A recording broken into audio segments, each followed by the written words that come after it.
The Visit to the Dentist. Written and narrated by Alan Walton. Barnaby awoke from a deep sleep, rubbed his eyes and stared at the flashing red time warning on his radio clock. The numerals gradually came into focus. 8:15. 8:15. 8:15? Still trying to focus, he clumsily dropped out of bed and his feet hit the cold wooden floor. He rushed to get dressed, not noticing that he'd put his jumper on inside out. A quick ablution, combed through his hair, and he really cleaned his teeth well, very well. Shoes on and out into the cold November morning, scraping the ice off the windscreen. He could not stop shaking with the cold. He made a sort of a square of visibility which lined up with the position of the steering wheel. It would have to do, he thought. Every minute was precious. He could not be late for the dentist. The trip into town seemed slower than usual as traffic built up in front of him. He could not help sounding his horn and everything and everybody that were deliberately in his way. Many times he banged his fist hard onto the dashboard and yelling out obscenities. At this moment, all people were morons, stupid morons. Did they not know that he was in agony? He could feel the abscess pounding in his lower jaw. It was pounding faster now as his heart rate increased. It seemed that an eternity had passed since he left home. At last he arrived at the surgery car park. There were no spaces. He cursed and thought, "Fuck it," and parked directly behind a white BMW. He had not met Dr. Salmon before. He had been recommended by his friend, who said that this dentist always seemed to have a space for an emergency. He looked at his watch. 8:58 a.m. He had just made it. Running up the stairs, he arrived almost breathless at the reception. The nurse just asked for his name and told him to sit down, which he did, thumbing through some old Vogue magazines and details of new dental procedures that the surgery was now offering. Implants, dentures, reconstructions and the like. Barnaby's eyes watered at the starting prices. No wonder that dentists have nice houses, flashy cars and the like. Mr. Barnaby Rudgwick. Mr. Barnaby Rudgwick. To surgery room 6, please. Surgery room 6. Barnaby made his way down the corridor, holding the side of his face, which felt like it was on fire. He knocked at the door, and it opened to reveal a young dental nurse with a big, beaming smile, inviting him in. She was pretty for sure, but any thought of appreciating this was stifled by the dour-looking dentist writing up some notes. He peered briefly at Barnaby over the top of his half-framed glasses and asked him to sit in the treatment chair. He was told to rinse and he would be with him in just a moment. And Barnaby recognised it as chlorhexidine. No mistake there. It was cold and set off the pain of the abscess, causing a referred pain that quickly morphed into a left-sided intense headache. He quickly spat out the disgusting liquid into the little sink-like basin next to him. Dr. Salmon was soon by his side and told him to open wide. He pulled out some instruments from a jar of what Barnaby thought smelt like some sort of disinfectant. The jar was full of a blue opaque fluid. The nurse placed a suction device into his mouth, and the saliva was starting to be removed into a receptacle somewhere hidden beneath the chair. Barnaby was now sweating, as the nurse gently wiped his forehead with a tissue.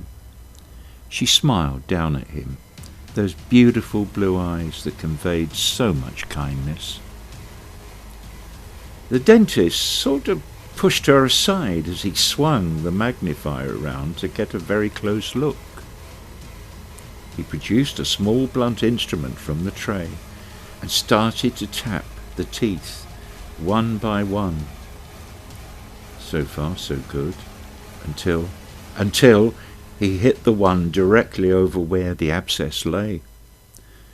Barnaby let out a loud scream as his body jerked violently with the intense pain. The dentist did not seem to care too much that he was causing so much pain. It was only after a while that he found his patient shaking that he needed to shut this awful protest down. The dentist looked directly into his eyes and asked if he would like a local anaesthetic.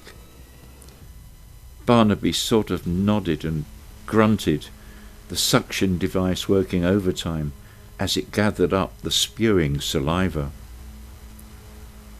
Dr. Salmon took out the preloaded xylocaine syringe and pushed it in hard, directly by the side of the abscess. Barnaby cried out loudly, and the syringe was removed and thrown into a sharps bin. The dentist left him for a while, so the anaesthetic could kick in. Barnaby heard them over the other side of the room, almost whispering. The nurse quickly left the room, and Dr. Salmon reappeared at his side. This time Barnaby could see the smile on his face. It did not fit with how he had behaved so far. He then saw the large clipper approaching his face and swallowed hard. The device firmly attached itself to the tooth in question, and immediately he felt the tugging and wrenching of backward pressure was applied. It seemed as though Dr. Salmon was holding on to the clipper with two hands and using all his strength to move the tooth out, side to side, backwards and forwards, and then, the searing pain as the tooth came away, and in its wake a considerable amount of yellow pus that quickly filled his mouth. A swab was applied to the socket to stem the copious amount of blood that issued forth. It was now running down the front of the bib that the nurse had fitted, and, it has to be said, in ever-increasing quantities. To Barnaby's absolute horror, he felt the sharp prick of a needle in the back of his hand. Dr. Salmon was muttering something about helping to relax you. He felt everything slipping away as the room started to darken, and the voice of the dentist faded into an echo. Dr. Salmon raced to the door and locked it. He got a small beaker and placed it under Barnaby's mouth, filling it slowly, drinking down the contents in a happy slurping manner. There was plenty of blood for all, and if the blood started to clot, then he could find another portal. Grateful for the first beaker and hungry for more, he tapped a vein in Barnaby's arm and filled another one to the brim. He felt an overwhelming sense of gratitude for this nutrient-rich, delightful fluid. He was aware that he had to be careful. It must look like a dental hemorrhage. He wiped his mouth and rinsed. He called the nurse back in. She knew what he'd done. Yet again. Never protested. The money was good. They both made sure that the bleeding in the mouth was effectively stemmed. Swabs were applied. The entry wound for the IV blood drain could hardly be seen, and a small plaster was applied. An ambulance was called, and the unconscious Barnaby was stretchered out and rushed to the local A&E. They would find nothing Dr. Salmon was sure about that. He'd had his fill, and the parasite from Ruvius, situated in the back of his neck, was satiated. The police turned up a short while later with a tow truck to remove the car blocking the local mayor's BMW. All seemed calmer now at 66 Town Square. The end.